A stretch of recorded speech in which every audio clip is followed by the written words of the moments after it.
Perfect. So, for the purpose of the recording, welcome to this webinar on the energy efficiency of older and traditional buildings. And first off, how do we define what a traditional or older building is? So today we're talking about or focusing on homes that are constructed pre-1900, and typically these would then be vapor permeable construction, and I'll talk a bit about what that means in the next few slides. And they will often have solid walls, so no cavity inside the wall. They'll be solid, either solid stone, solid brick, etc., or they may be timber frame and filled with straw or clay or cob. There's many different kind of vernacular constructions, but usually there'll be a solid construction.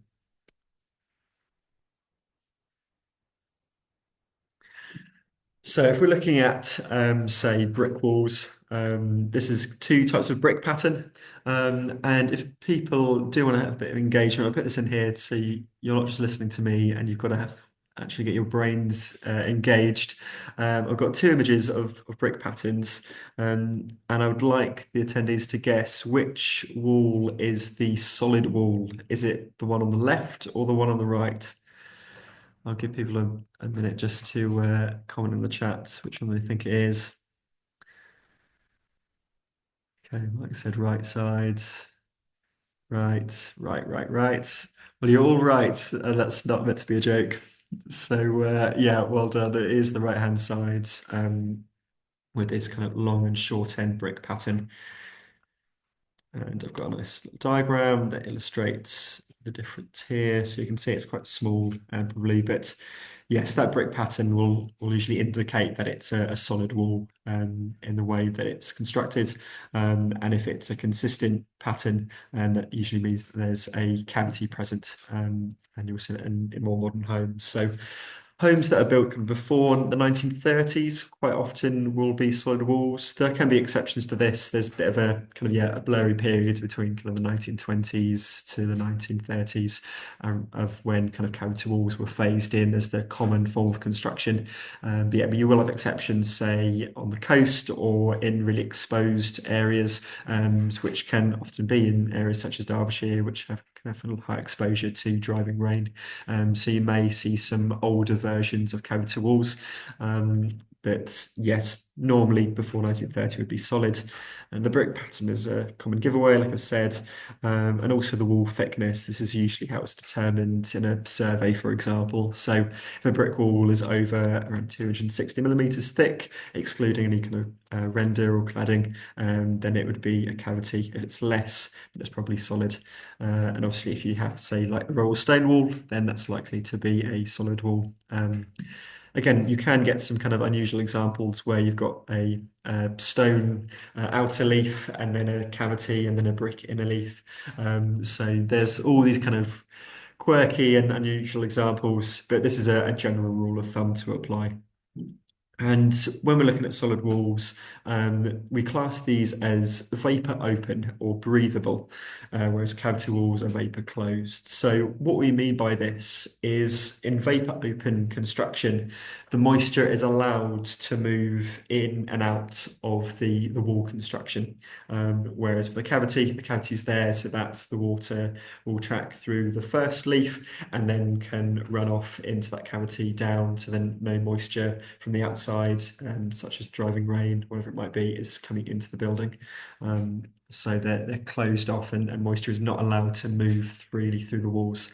But with traditional construction, it's always been that moisture is allowed to, and it should remain so, in order to maintain a healthy moisture balance within the building materials and also in the air quality inside the home as well, which we'll touch on a bit as well later. So let's look at the first steps and quick wins when it comes to energy efficiency in older buildings. So first off is looking at actually the condition of the building itself. So again, I've tried to make this a bit interactive. I would like some participation from those that are watching. From the photographs that you can see on the slides, could people, if you can, identify what the issues might be in terms of energy efficiency in any of these photographs? I'll give you a few minutes to see. Hopefully, they're not too obscure. one of them maybe, but give people a few moments to observe and make their best guesses.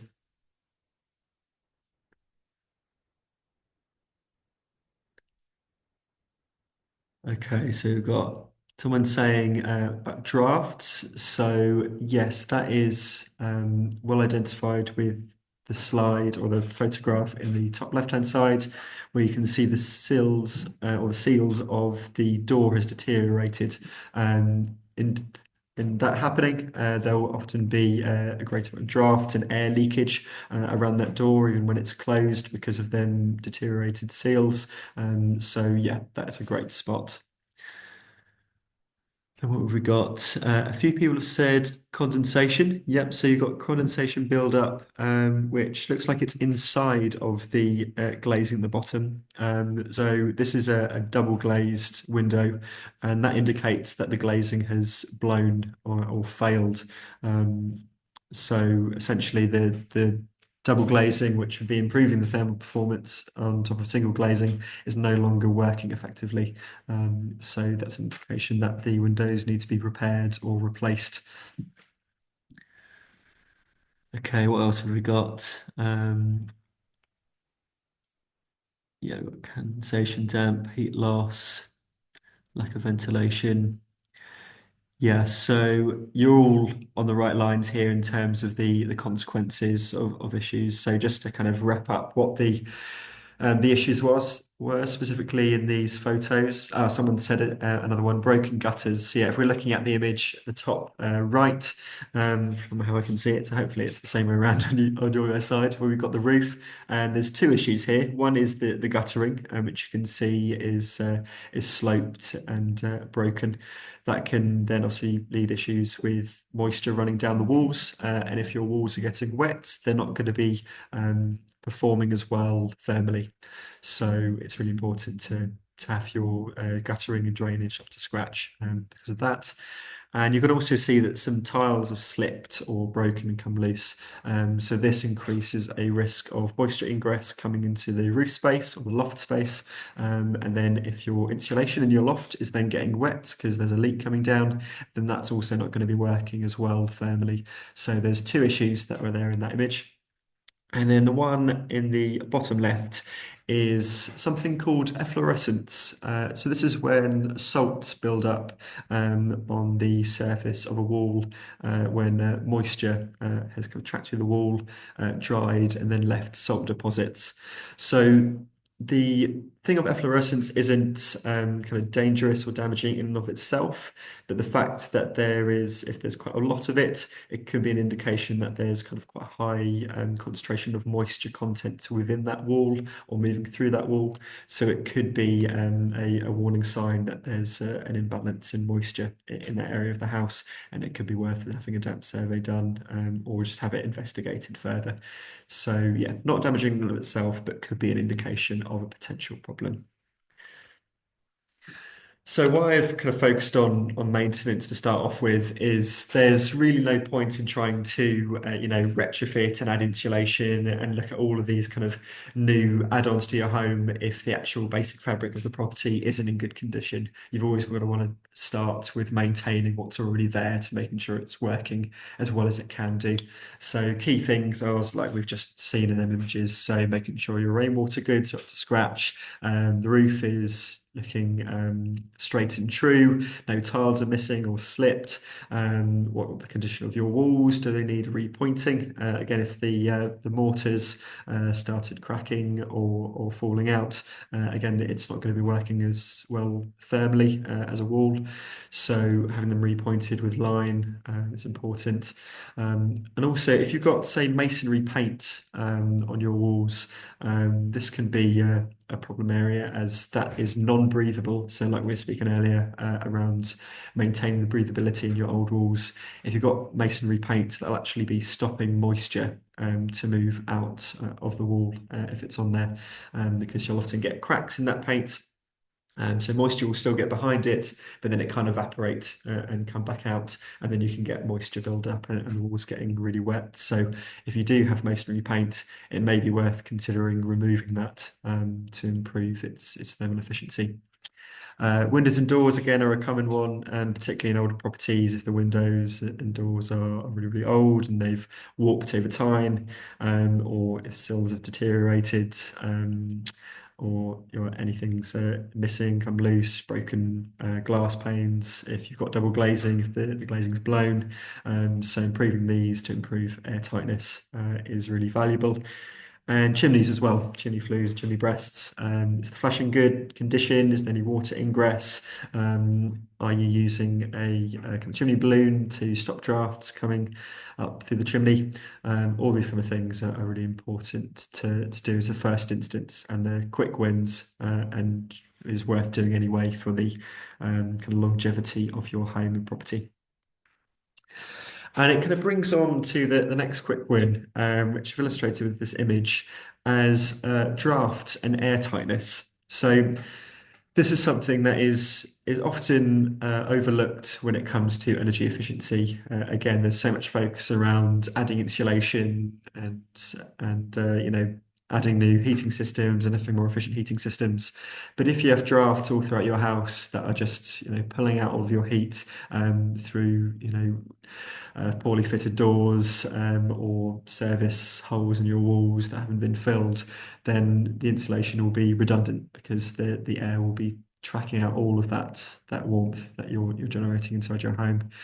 And air tightness is more complex than you might think. We're used to kind of the idea of, oh yeah, my door's a bit leaky or my window's a bit leaky, but air leakage can come in all places through your suspended timber floors, through your chimneys, through service pipes. Say if you've got plumbing going through the wall, if it hasn't been filled around where that pipe's going, there could be a lot of air leakage and movement going through there. Even electric sockets, there can be air leakage in some cases, depending on how your electrics are set up. So there's a lot of different areas. And yeah, again, usual suspects are windows and doors, service penetrations, chimneys, floors, loft hatches as well is a common one. If you've got loads of insulation in your loft, but your loft hatch is just a bit of timber, and then all the heat is just going to rise up through that loft hatch and be lost anyway and bypass the insulation. So you can test the air tightness of your home with a special bit of kit called a blower door kit or an air pressure tester, where they essentially put a big fan on your door and then pressurize the house or depressurize the house and see how quickly it loses that pressure or regains that pressure to determine how leaky your home is. A more low-cost way of doing it is just feeling with the back of your hand on a windy day. And many of you, if you've lived in your house for many years, you might be aware of, where the drafts are, where the problem areas are. So if it's something that you're aware of and you've just been putting off, maybe it's time to think about, okay, how am I going to resolve these issues with air tightness? And don't confuse air permeability with vapor permeability. So air permeability is when we're talking about drafts, and vapor permeability, like I mentioned earlier, is around moisture moving actually through the fabric, the materials of the building. So they're two different things. So they are the quick wins to look at. So maintaining your property and improving the air tightness and blocking up drafts through draft excluders, and maybe using air tightness tapes around windows and doors, and making sure things are as airtight as they possibly can be. And oh yeah, I just added this slide in as well to illustrate kind of how much heat loss can be lost through different elements. So the image on the left you can see is a door, and this is a thermal image, so it shows kind of basically the heat of different elements within the house, and you can see the darker colours, darker purples, or it's colder, and then if it's kind of orange and white, it's warmer. So you can see some really cold spots around the bottom of the door, and also on the letterbox as well, which is a common one. If you haven't got a brush cover, it's worth fitting one because you have a lot of heat loss coming through there.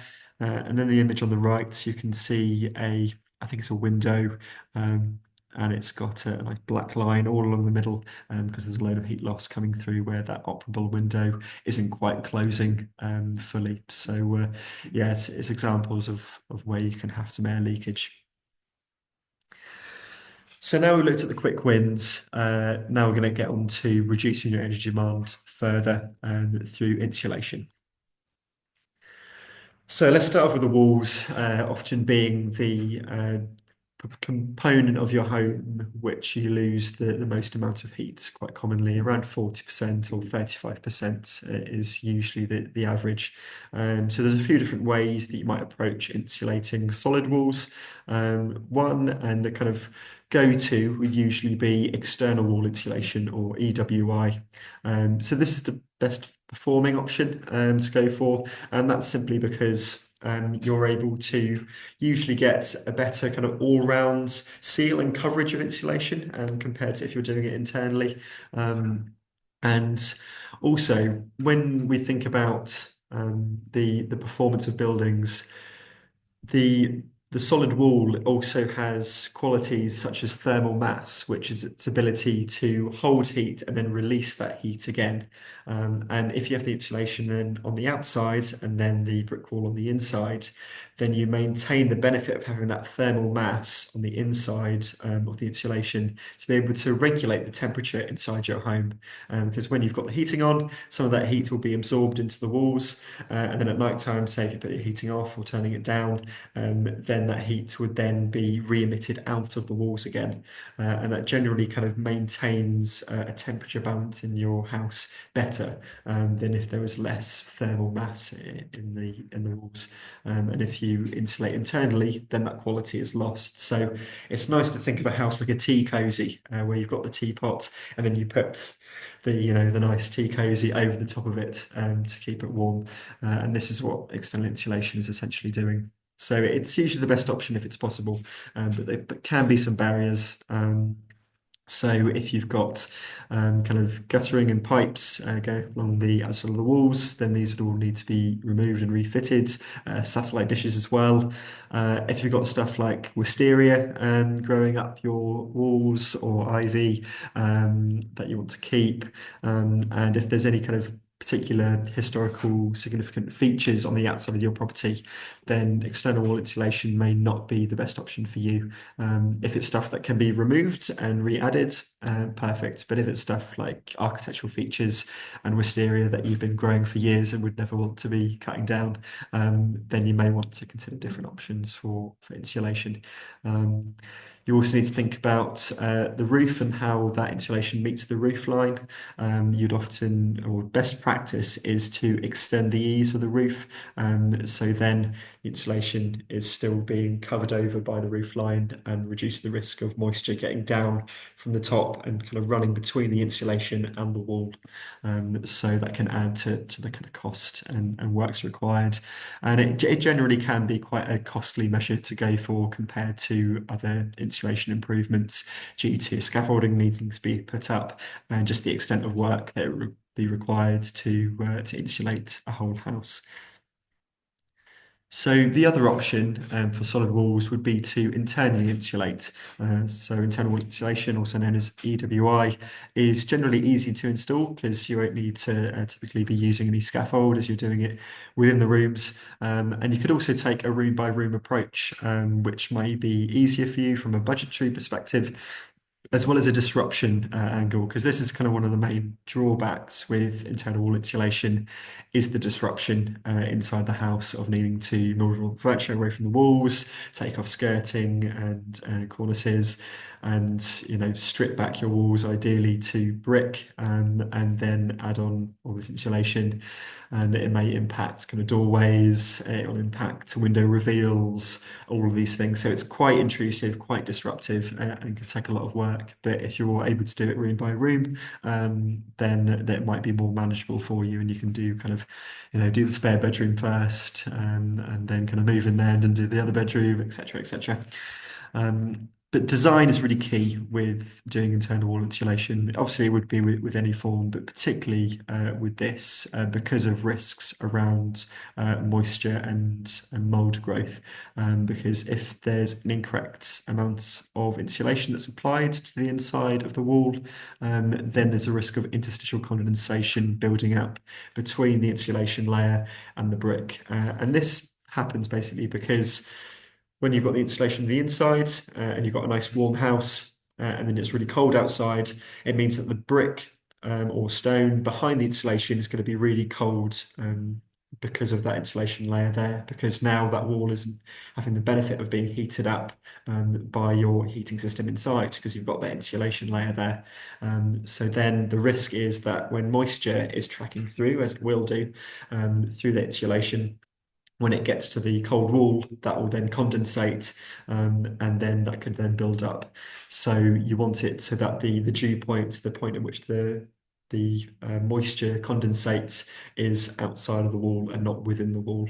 And so this is why getting the correct thickness of insulation that you're applying is really, really important. And that often means that you can't go as thick as you would if you were insulating externally. So this is another drawback, that you may not be able to get the best thermal performance simply because you can only put, say, 40 or 50 millimeters of insulation on the inside, whereas if you're doing it externally, perhaps you could add 100 millimeters and it would perform a lot better. Another thing with internal insulation is similar to the outside, if you've got kind of period internal features, and can these be removed and re-added, or will they be impacted in any way? If you're in a listed building, you can do internal insulation. It's possible in some cases, but not always. But this is something to really consider, because obviously a listed building, it's looking at not just the outside of the building, its appearance, but also maintaining the character inside. So it's going to be looked at as to how much this might impact by adding this insulation. So yeah, so there are your two different options. So external or internal. So let's look at the roofs and ceilings. So in your loft spaces, if you have loft spaces, we would recommend having insulation to around 400 millimeters, and ensuring you still maintain ventilation at the eaves. So you've got cross ventilation going through the loft space to make sure that your floor joists and rafters remain dry and don't get wet and at risk of rot. But yeah, if you can increase them to 400 millimeters, that would be our recommendation. And don't forget your loft hatches. Like I mentioned earlier, there's no point in having really thick insulation if you've got just a bit of board as your loft hatch. So ideally a proprietary hatch that's been specifically designed and is airtight when it's closed would be what we'd recommend to specify, rather than just kind of what your builder might have just knocked up together with a bit of loose insulation board stuck on the back of it, because it likely won't be airtight. And also don't crush your insulation. So obviously loft spaces are commonly used for storage, but if you're just putting it straight onto your rolls of insulation and crushing it, then it's not going to be working as well, because the way that the insulation works effectively is through all the air that's trapped inside them rolls of insulation. So if it's squished and all the air is pressed out of it, then it's not going to work as it should. So you can either have boarding that's slightly raised above it, or just store items elsewhere to avoid that risk. So yeah, so don't crush it. Then with sloping ceilings, which some of you may have, if you've got, say, a room and roof, or maybe partial sloping ceilings upstairs, then you might want to take a similar approach to internal wall insulation. So you might have seen in the slide previously, there was an image of wood fibre board, which is a type of insulation board applied onto brick, and then having a lime plaster applied over it. So that's all breathable materials throughout. You may want to do a similar thing with sloping ceilings, of kind of taking any plaster there that's existing, putting insulation between the rafters, and ideally over the top as well, if height allows, and then a lime plaster over that. And yeah, I'd say if height allows, because obviously in some spaces, by adding insulation below the rafter level, you're obviously going to reduce the head height in that space. So you've got to see what's possible for you. Okay, then looking at floors. So there's kind of two key types of flooring that you may have in your home. One could be suspended timber floors. So by insulating these, it will definitely reduce drafts, because you should have some air bricks or some kind of ventilation below the floor void, to be able to again ventilate the timbers to reduce any risk of rot. But you can still improve the air tightness, and thermal performance and reduce drafts coming up through your floor quite significantly by insulating them. And suspended floors can be a quite straightforward thing to do if you've got space beneath to be able to apply the insulation from below, particularly if you have, say, a cellar or a basement where you're actually able to go down. You can stand up and then you can just apply it, above your head and fit it, or have your builder do so. Or if you've got a decent enough floor void to be able to get down and fit it. Otherwise, it can be quite disruptive if you're having to take up all the floorboards, apply the insulation, and then replace all the floorboards again. Yeah, it can be quite disruptive. So do bear that in mind. Then the other approach or kind of option you might be looking at is solid floor insulation. So if you have solid floors, then your options either is to apply insulation on top of the existing floor. There's an example of this in the photograph you can see on the slide. And this is actually an insulation board which has ridges pre-cut into it ready for underfloor heating, which is quite nifty, quite innovative. So you may want to take that approach. Obviously, just be aware that by adding insulation on top of the existing floor and then adding a floor finish on that, you're going to be raising the floor level and then reducing the head height in that room, and will impact things like doorways, skirting. If it's in the kitchen, you may need to, take up all the floor units in your kitchen cupboards. So just think about kind of how disruptive that might be. But it could be a way to go, because the other way is to then obviously dig up all the floors, then lay insulation, and then lay a screed over the top of that. But if you are doing solid floors, then it could really be worth considering underfloor insulation, particularly if you're looking at going onto a heat pump, as heat pumps work more efficiently with a lower flow temperature for doing underfloor heating compared to radiators. So if you're going and kind of prepared to go through that disruption of insulating your solid floors, then do think about whether you'd want to go for underfloor heating at the same time. And then windows and doors. So with your windows, if you're an older home, you could have most likely single glazed windows still. Some of you may have double or triple glazing, which is fantastic. And obviously just make sure that's well maintained, seals haven't deteriorated, etc. So make sure that they're airtight. But other options can be secondary glazing. Secondary glazing can work really, really effectively, almost as well as double glazing if it's installed well, if it's airtight. There's some examples of secondary glazing that have been professionally fitted in the photograph on the slide. So it can be quite discreet and not make a big impact to the room. I feel it looks quite discreet in these images, so it could be worth considering. And there's a lot of different price points for secondary glazing, depending on kind of how far you want to go, really, or how kind of highly spec'd you want them to be. So obviously these ones on the slides, it's kind of more high-end secondary glazing, properly fitted, measured out and put in. But there's other options where you can have perspex on magnetic strips that are applied, or even cling film that's applied with a hairdryer, and that'll improve the air tightness. Not so much the thermal performance, but it will improve the air tightness. So there's lots of different kind of price points really with secondary glazing, depending on what your budget might be and what you're willing to do. And it's also a good alternative if you're struggling to get planning permission for replacing kind of old timber windows if they are of kind of heritage significance. So secondary glazing is definitely worth considering. You've also got other options for double glazing, such as slimline double glazing, which is basically just a smaller gap between each glazing pane.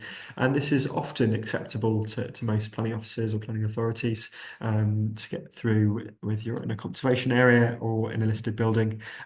So that's also worth considering. Do be aware, obviously, that a slimline version won't work as well as a larger gapped double glazing unit, but still far more effective than just having single glazing.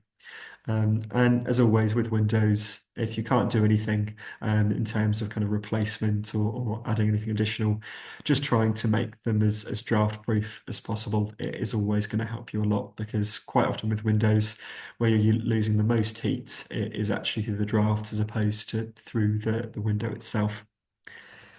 And then with doors, door replacement is always going to be the best option, particularly if you've got an old kind of wooden drafty door that's warped and doesn't fit well. But these can come at quite a cost if you're going for an insulated door, and they can cost around kind of £1,400 sometimes to be well fitted.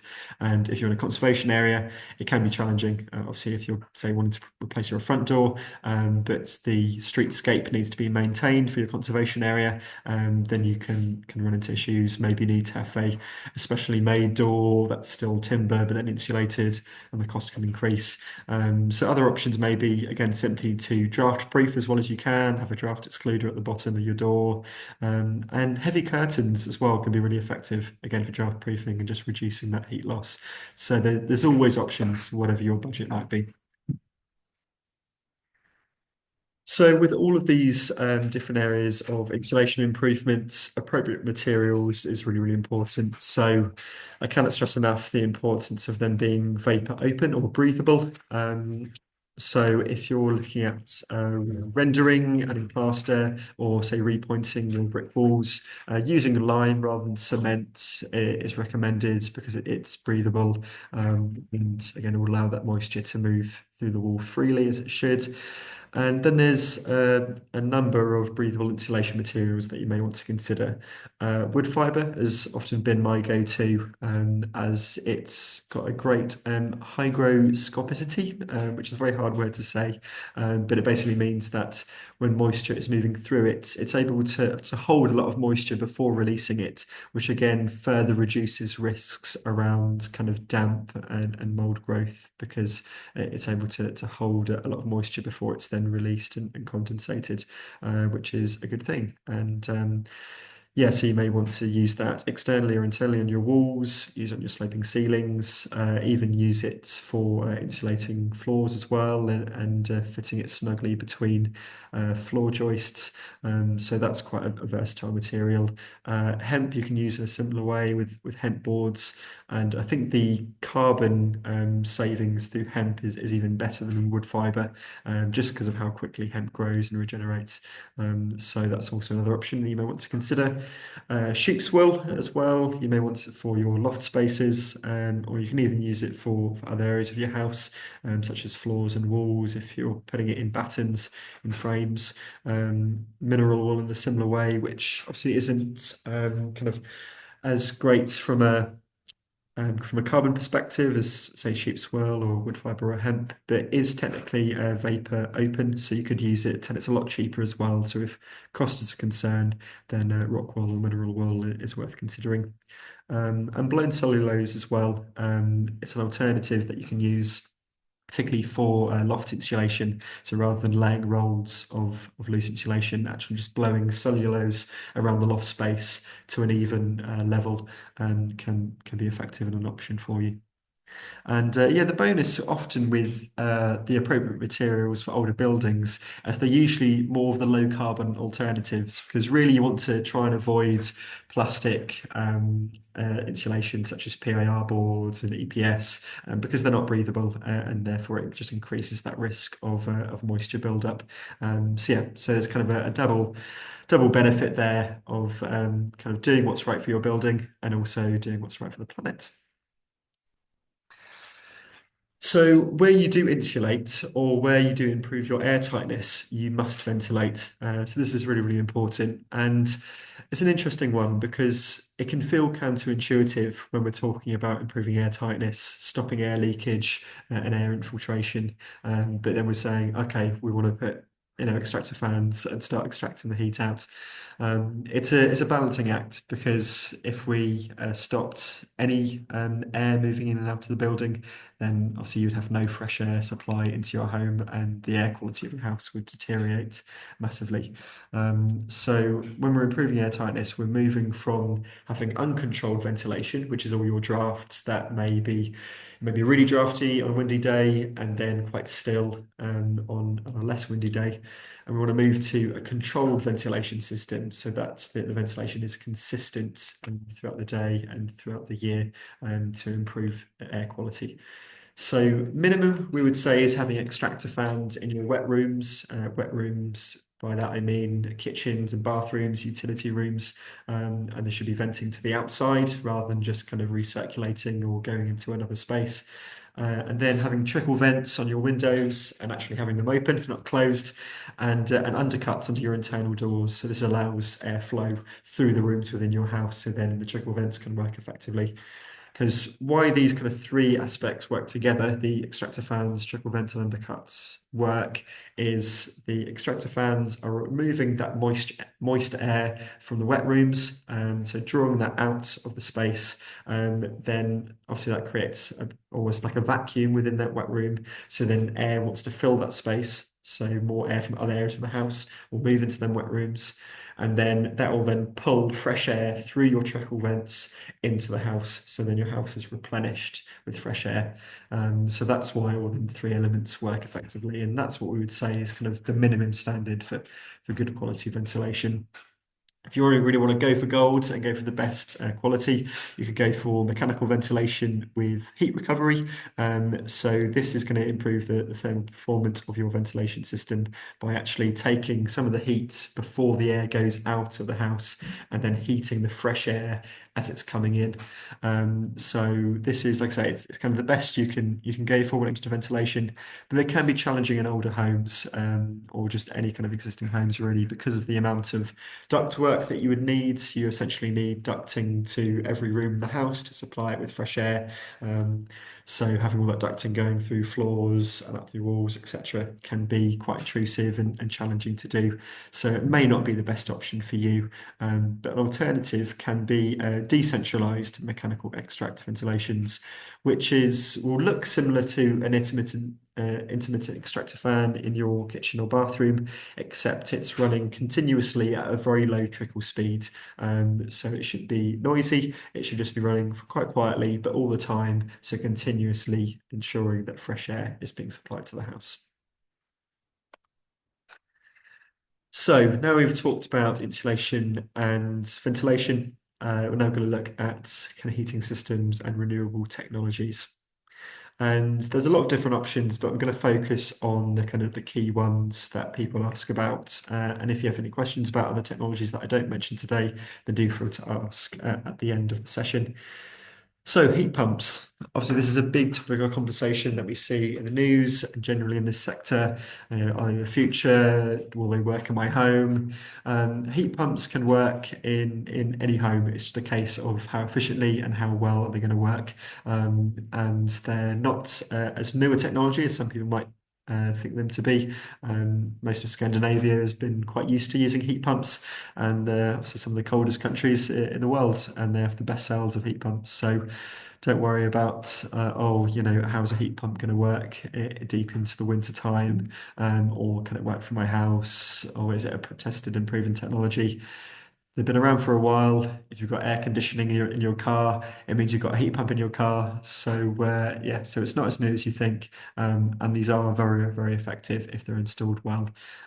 So the air source heat pump is the kind of the most common variety, where it's using basically a fan that takes energy from the air. It runs on electricity, and for each unit of electricity used, it will create around 3 to 4 units of heat energy for your heating system. So it's essentially about 300 to 400% efficient compared to, say, a gas boiler, which might be 89% efficient. So it's, yeah, an incredibly efficient system.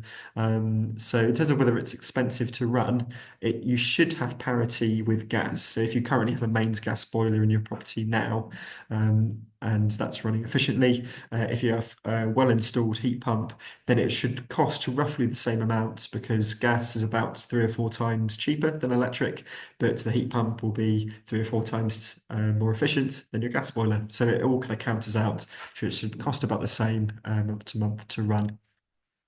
Are they expensive to install?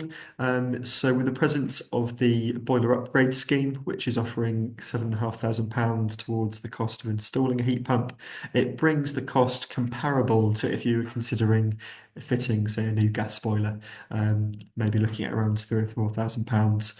Obviously, that can vary quite significantly depending on the amount of work that might need to be done for your property.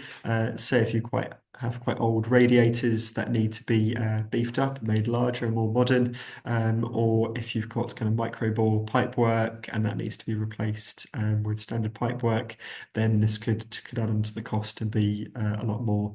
Or if obviously you live, say, in a very large property, say a 5, 6, 7 bedroom house, and you need a very large heat pump and a lot of works, then obviously that cost could increase quite a lot as well.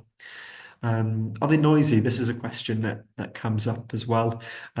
So when I've gone around to people's houses that have had heat pumps installed, they've said that the noise has been absolutely fine. A householder that I spoke to recently, they have the heat pump just under their kitchen window, and the only thing they hear actually is the gas boiler that's to be taken out, or in the other side of the house, because they have a heat pump on one side and a gas boiler on the other. When they're in the kitchen, all they can hear is the gas boiler on the other side of the house, and they can't hear the heat pump, which is right under the window. So I thought that was a nice way to illustrate actually that they're not noisy. And I think the only time that you might hear them is kind of in the deep kind of depths of winter, maybe the coldest week of the year, when it's kind of running a bit more kind of on overtime to provide you with heat. But other times of the year, you'd barely hear it, which is pretty good going. Um, and they work very differently to gas boilers. This is an important one. So obviously we're very used to kind of just putting on your boiler, chucking out a load of heat for a few hours, and turning it off again. Whereas a heat pump likes to run low and slow. So, say your boiler might be set at 65 degrees flow temperature. With a heat pump, you may be setting it at 45 degrees, or maybe even 35 degrees if you've got underfloor heating. So it's a lot lower temperature, and therefore the temperature of the water in the radiators is going to be a lot lower.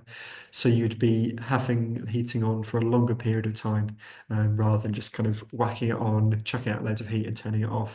So you'd have your heat pump on continuously throughout the heating season, and then just adjust your thermostat kind of for day and night, and just having it running low and slow, and that will be the way it runs most efficiently. So it's something to get used to, and that's often what catches people out if they switch to it, because they try and use it like they've used their old boiler, and then they're like, "Oh, why is it costing so much? I don't understand. This is meant to cost the same, or it's meant to be cheaper." But it just requires using your heating system in quite a different way. So then looking at renewable generation, so obviously solar PV is becoming ever more popular now, particularly because the cost has just plummeted over the years. I remember kind of maybe 10 years ago learning about solar panels when I was back in education, and kind of the payback periods would maybe be kind of 50 years or 60 years to get that payback. Now it could be, a 10-year payback period to start kind of seeing your return on your investment if you decide to get solar panels and put them on your roof. And they work on all roofs apart from north facing, really. So even if you have a kind of east-west pitch, it could be still worth looking at, because you'll have obviously the morning sun shining on the east, and then the evening sun shining on the west face. And obviously, if you've got south-facing roof, even better. And they can look quite smart on heritage roofs, I think. There's a photograph on the slide here that you can see of an old stone property, and you've got some nice slick black solar panels on the slate roof, and I think it looks quite discreet and quite aesthetically pleasing. So it's not as much of an eyesore as I think people would often kind of claim them to be, particularly the kind of modern variants that are all kind of glossy and black as well. So yeah, they can look good. And with the Smart Export Guarantee now, you can get fairly good paybacks even if you don't use a lot of electricity yourself day to day. You still could get a good payback through the Smart Export Guarantee, say around 15p per kilowatt. It can really vary depending on an energy supplier, and particularly if you say you get solar panels through your supplier, such as Good Energy or Octopus, and they sometimes give you better rates through purchasing them through them. So you can get some good rates and get good payback. And if you are switching, say, to a heat pump and therefore using a lot more electricity, then again it increases the benefit really to go and generate your own through solar panels. And combining these technologies together can be really effective. So if you have a heat pump, battery storage as well, a time of use tariff, and your solar, then you can start to see some significant bill reductions with having all of them technologies working together. Because with time of use tariffs through energy suppliers, you can then access even cheaper rates of electricity. This is particularly if you have like an EV, if you have an electric vehicle, you can often access rates where you get, say, 7.5p per kilowatt for 5 hours overnight to charge your EV. But you don't have to just use it for a vehicle, you could use it for everything. You can start timing your washing machine loads to come on at night to use it, and you could be charging up your battery overnight to then have energy to use during the day. Maybe even heating up your immersion heater for your hot water tank, so you've got hot water when you wake up to have a bath or a shower. So if you start combining these technologies, it can be really, really effective. So, kind of just to wrap up, I wanted to note planning considerations. So, some of you may be in conservation areas. So, the key thing to note if you're in a conservation area is, well, one, I kind of should put these 2 points the other way around. Does Article 4 apply to your home? So, you may kind of know that your house is in a conservation area, but you may not know whether Article 4 applies to it. So Article 4 essentially is the determining factor as to whether you have permitted development rights or not with your house. So if Article 4 does apply, then your permitted development rights are taken away. And then anything that is visible from the streetscape, so usually the front facade of your house, or maybe the side elevations as well. Anything that is visible, you will need to get planning permission to be able to make any alterations. So this could be windows, external wall insulation, having a heat pump at the front of your house, anything like that. But if Article 4 doesn't apply, then you still have your permitted development rights, and you should be able to do then whatever you would like, which is brilliant. That includes solar panels and things on your roof. But like I say, the general rule of thumb is if you can't see it from the street or from the highway, then you can do what you like. So if you've got, say, a south-facing roof on the back of your property that can't be seen from the street, then you can put solar panels on it. Or the windows at the back of your house that can't be seen from the street, you could decide to go for kind of cheaper UPVC glazing, and then just worry about kind of the more expensive timber glazing at the front of the house that can be seen. So there's options to try and kind of reduce the cost and reduce your need for planning. If you're in a listed building, obviously things are a bit kind of tighter and more restrictive because this applies to not just the outside, but also the inside of the property. And the approach that you will want to take will really depend on the significance of your home and having a significance assessment done, whether there's particular kind of period features that need to be protected.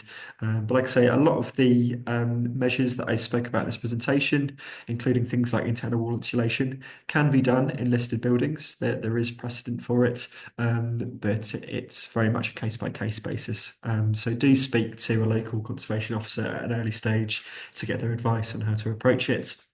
A great resource that I would really recommend you looking at, whether you're in a conservation area listed building or just in a historic building, is Historic England's Guide to Adapting Historic Buildings for Energy and Carbon Efficiency. It's got some really accessible information and guidance around different things that you might want to do, giving some kind of pointers of what likely would be approved, what likely would not be approved. So yeah, I would definitely check that out online. It's free to access, so do give it a read if you would like to. And I did add on here the Peak District National Park, because if you're in that area, then you may be aware that if you're within the national park, they have their own planning portal, and that kind of supersedes your district borough, wherever you might be in Derbyshire. So you'll have to speak to them, and it can be a bit more tricky because obviously it's an area of natural beauty, and there's a bit more kind of another layer of focus on preserving the natural beauty in that area. So again, just speak to your local conservation officer and get some guidance from them before you kind of go ahead and start spending a lot of money on trying to do your retrofit, making sure you're doing things right the first time. And that is it. I tried to kind of get through it as efficiently as I could, and great, it's two. So it leaves kind of half an hour for any kind of questions that people may have. But yeah, thanks so much for listening and also bearing with me with the alarm. I wish I knew that you couldn't hear it at first, as I wouldn't have taken my long pauses randomly in sentences. But yeah, but thank you for bearing with me with that. And if you would like to get in touch with us, if you're in Derbyshire, you can call the number on the right-hand side there or give us an email.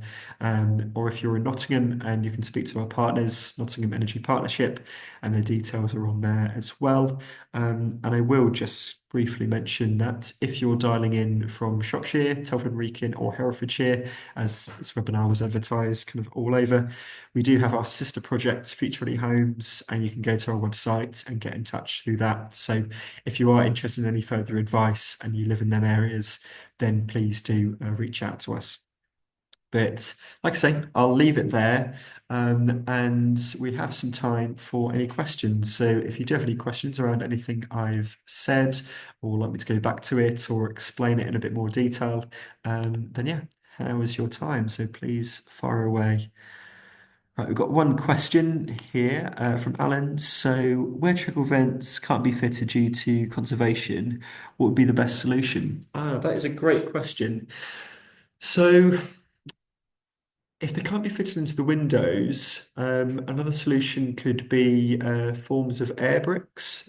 So, essentially, rather than a vent through the window frame or window, then it's going through the wall instead and seeing if that could be permissible. Because you do get kind of more modern kind of designed air bricks, which aren't as kind of really leaky and drafty as old ones. So that could be an alternative of just having some kind of passive vent through the wall rather than through the window. So that could be an option. That would be my recommendation. And your conservation officer may be able to advise as well. They may have had a similar case or a similar person come to them with the same question. So they may have their own ideas as what they would like to see. So it could be worth asking. But I would suggest maybe something like a wall vent, a passive vent, such as that. Thanks for that question. Okay, got another question on ventilation. What would be the typical cost for NVHR? Yeah, great question. So obviously it's going to vary quite a lot based on the size of your house and therefore kind of how much ducting would need to be fitted. Yeah, I mean, say if you're in a bungalow and actually all the ducting can be done in the loft to all the rooms below it, then actually the installation cost could be fairly low. But if you've got, a two, three-story house and you've got ducting going through all the floors, etc., and there's five bedrooms, there could be a lot more. So the costings that I've seen have been kind of in the region of five to £10,000. So it is quite an expensive measure, which is again often why people wouldn't go for it in the first instance unless they're really kind of hardcore and committed to making a home really, really thermally efficient. Yeah, I would say if you're kind of just starting your retrofit journey and you know that there's other work that you need to do in the house, say is improving insulation, improving air tightness, etc., then maybe focus on them areas first. But say if you're looking at trying to get to an Enefit standard with like passive house, then obviously VHR is something that you'd want to look at. But yeah, that's the rough cost. You've added a three-bed detached house, for example. Yeah, so I would say maybe in the region of say like £6,500. That would be a very kind of ballpark figure. So yeah, don't quote me accurately on that. It could be a lot more, could be less. But I would say from what I've seen, maybe around yeah, say 6,500 for a three-bed detached house. Okay, got another question here. Can I get ours CPD for this webinar? I'm a retrofit assessor. That's a good question. So this isn't a registered CPD webinar. This is primarily aimed at householders rather than retrofit professionals. So my answer would probably be no. Neither certified nor uncertified CPD, unfortunately. But hopefully you've gained some knowledge from it. in any case. But yeah, I wouldn't say you'd be able to claim it as CPD. Certainly not registered because this isn't a registered webinar with any kind of CPD qualification. Great, there's been some good questions so far. Any other questions from anyone at all? I'll just check people aren't putting their hands up. Yeah, you can either yeah put it in the chat, or if you'd like to speak it, do feel free to raise a hand or just unmute yourself and speak. I got another question here. They took plentiful notes and sent them. It may cut depending on the scheme. Just helping each other out in the chat around CPD. Thanks for that. That's brilliant. Yeah, just in regards to the CPD, I'm with ECMK, and depending on what and the level of notes you've taken, sometimes they will accept it, but they'll usually adjust the time to what they deem necessary rather than the actual duration. Brilliant. Thanks for that, Alan. Appreciate that. I've learned something today. So yeah, that's much appreciated. So I've got to sort out my CPD for my coordinator course, what it seems. So I'll bear that in mind. Open University have got some good free CPD for anybody else that's looking to get some. Great. Thanks for that, Alan. Appreciate it.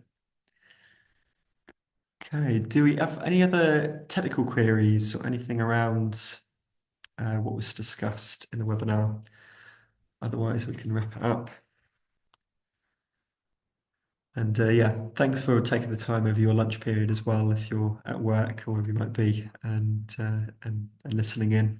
It's always funny trying to work out what the best time is for people, but usually lunchtime has been the one that we've landed on to be most effective. But yeah, it seems that there's no other questions that are coming through.